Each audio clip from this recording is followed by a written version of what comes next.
बालाघाट जिले में पहली बार नारियल पानी मिलेगा आपके द्वार। प्राकृतिक नारियल पानी पीजिए, रोगों से लड़ने के लिए अपनी इम्यूनिटी बढ़ाइए। शहर में मशीन घूमने का समय रेंजर कॉलेज के सामने प्रातः 7 बजे से 9 बजे तक, सिविल लाइन दीनदयालपुरम कॉलोनी प्रातः 9 बजे से 10 बजे तक, जिला अस्पताल बालाघाट के सामने 10 बजे से 12 बजे तक, बस स्टैंड कालीपुतली चौक में दोपहर 1 बजे से 2 बजे तक, हनुमान चौक में 3 बजे से 4 बजे तक, आरोग्य हॉस्पिटल के सामने शाम 4 बजे से 5 बजे तक और गोंदिया रोड अंबेडकर चौक में शाम 5 बजे से 6 बजे तक। आधुनिक मशीन द्वारा 100% शुद्ध और स्वच्छ नारियल पानी के लिए संपर्क करें। Krishna Coco Fresh, ward number 13, Budhi, Balaghat.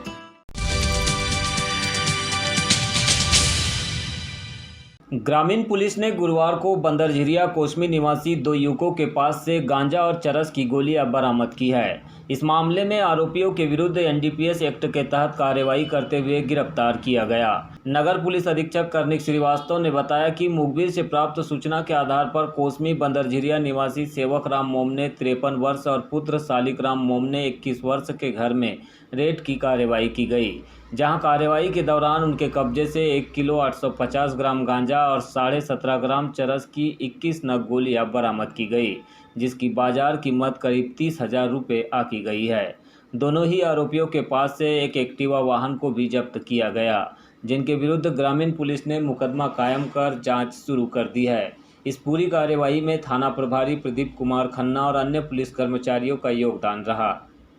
से सूचना प्राप्त हुई थी कि 2 तस्कर जो हैं वो कहीं बाहर से माल लेकर ग्रामीण के क्षेत्र में आ रहे हैं, तो उसी सूचना पर एक्ट करते हुए ग्रामीण थाने की पुलिस ने तत्काल कार्रवाई करते हुए 2 आरोपी, एक शालिक राम मोमने और उसका बेटा रोहित मोमने, इन दोनों को इनकी गाड़ी को रोककर तलाशी ली, जिसमें 1 किलो 850 ग्राम गांजा और लगभग 17 ग्राम के ऊपर 21 गोलियां चरस की हमें मिली। तो उनको वैधानिक कार्रवाई करते हुए उनके ऊपर 8/20 एनडीपीएस एक्ट का अपराध दर्ज किया गया है और इसमें अग्रिम वैधानिक कार्रवाई सर, मादक पदार्थ इनकी कीमत, गांजे की कीमत लगभग 14,000 है और चरस की कीमत लगभग 5,500 है। सर, ये क्या आदतन अपराधी ये पहली बार? देखिए, सूचना मिली है कि ये पहले भी बेचते थे गांजा, एक बार पहले भी तलाशी ली गई थी, तब शायद नहीं मिल पाया था, लेकिन इनकी सूचना लगातार मुखबिर से प्राप्त हो रही थी कि इस क्षेत्र में बेचा जा रहा है और उसी पर हमारे द्वारा कार्रवाई की गई। गढ़मंडला की रानी दुर्गावती का बलिदान दिवस आज 24 जून को समूचे प्रदेश और जिले भर में मनाया गया। इस मौके पर जिले के विभिन्न क्षेत्रों में लोगों ने उनके शौर्य पराक्रम को नमन कर श्रद्धा सुमन अर्पित किए। मलाजखंड में विधायक संजय सिंह उइके सहित सामाजिक संगठनों के पदाधिकारियों ने मोहगांव बस स्टैंड में प्रतिमा पर माल्यार्पण किया।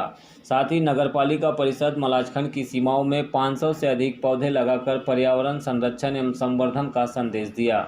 कार्यक्रम में नगरपालिका मलाजखंड के मुख्य नगरपालिका अधिकारी लक्ष्मण सिंह सारस, सहायक यंत्री मुकेश सोलंकी, उपयंत्री विजय सोलंकी और मलाजखंड के गणमान्य नागरिक भी मौजूद रहे।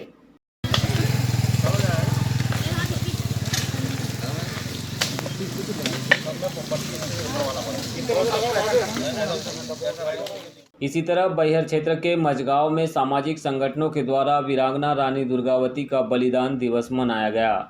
इस दौरान हनुमान सिंह मरावी जनपद सदस्य के साथ ही अन्य लोग मौजूद रहे।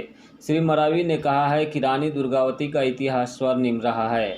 उनके राजशाही में प्रजा का पूरी तरह से ध्यान रखा जाता था, लेकिन आज भी उनके इतिहास को सही ढंग से पाठ्यक्रमों में पढ़ाया नहीं जा रहा है।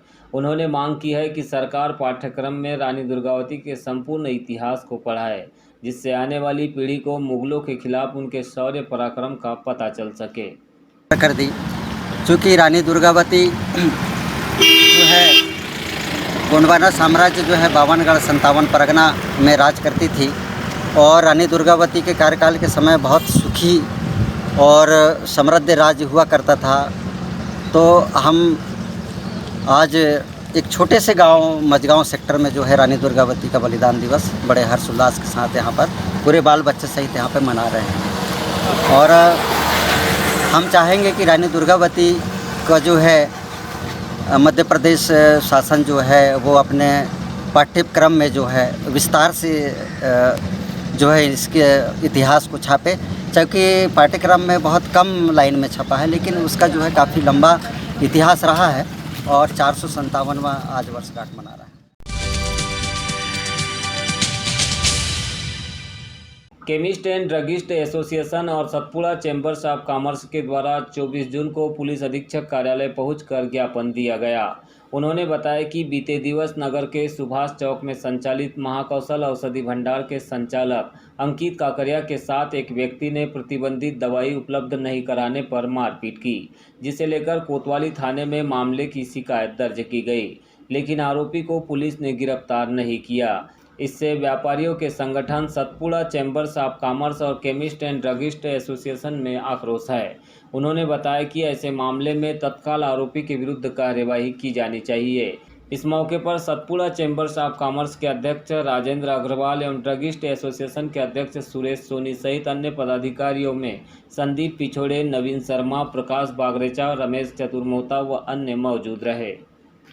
जी सर, बताइए आज आप लोग ज्ञापन देने हम आज एसपी साहब के पास आए हैं। Balaghat chemist and druggist association, Satpura chamber of commerce, दो मिलके एक ज्ञापन दे रहे हैं। कल महाकौशल औषधि भंडार में अंकित काकरिया 5:30 बजे एक आदमी आया, उसने दवाई मांगा, दवाई अल्प्राजोलम वगैरह बिना प्रिस्क्रिप्शन के उन्होंने नहीं दिया, तो उन्होंने चाकू दिखा के कांच वाँच पूरा फोड़ दिया और पैसे पे गले पे भी हाथ मारा। ऐसे व्यक्ति पे कार्रवाई होना चाहिए। अभी तक उसको कुछ कार्रवाई नहीं हुई, इसलिए ज्ञापन देने में हुआ। तो क्या एफआईआर दर्ज नहीं करवाएगा? एफआईआर दर्ज होगी। प्रतिबंधित दवाई जिसको बगैर प्रिस्क्रिप्शन के नहीं दिया जा सकता, अगर दे देता है तो दुकानदार के ऊपर में कार्रवाई हो जाती है। तो नहीं दिया उन्होंने, तो उन्होंने धमका करके चाकू वाकू दिखा करके और दुकान का सेफ्टी कांच वगैरह जो होता है उसको तोड़ करके गले में हाथ डाल करके और फिर पकड़ के बाहर निकालना, इस तरह की जो घटना की है। तो इस तरह की घटना से व्यापारी वर्ग में असंतोष है, हर जनता, शहर की जनता में भी असंतोष है।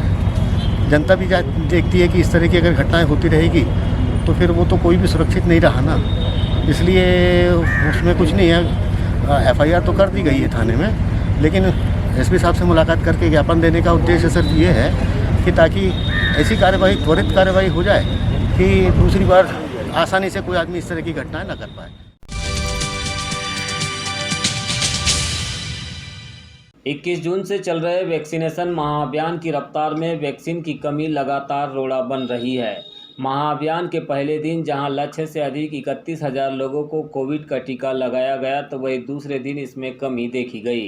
21,000 लोगों को ही दूसरे दिन टीका लगा, जबकि तीसरे दिन और भी इसमें संख्या कम होते गई। आज शाम तक 17,000 लोगों का ही वैक्सीनेशन हुआ है। जैसे जैसे अभियान आगे बढ़ रहा है, वैक्सीन की कमी के चलते निरंतर टीकाकरण की संख्या में गिरावट जारी है। जिले के कई केंद्रों पर 50 से 100 लोगों को टीका लगाने के बाद वैक्सीन नहीं होने के कारण लोग वापस घर लौट जाते हैं। सबसे बुरी स्थिति बैहर क्षेत्र की है, जहां पर अभी तक प्रशासन की ओर से वैक्सीनेशन को लेकर टीकाकरण केंद्रों में पर्याप्त मात्रा में वैक्सीन भी नहीं भेजी गई है, जिसके चलते इस क्षेत्र में जो लोग कोरोना से बचाव को लेकर वैक्सीन लगाना चाहते हैं, उन्हें बिना वैक्सीनेशन के ही वापस जाना पड़ रहा है। हालांकि कई गांवों में वैक्सीनेशन को लेकर भी लोगों में नकारात्मक विचार दिखाई दे रहे हैं, जिससे यहां के केंद्रों में वैक्सीन का कार्य रफ्तार नहीं पकड़ रहा है। बैहर क्षेत्र के विधायक संजय सिंह उइके ने वैक्सीनेशन महाअभियान को लेकर सरकार की मानसिकता पर सवाल उठाए हैं।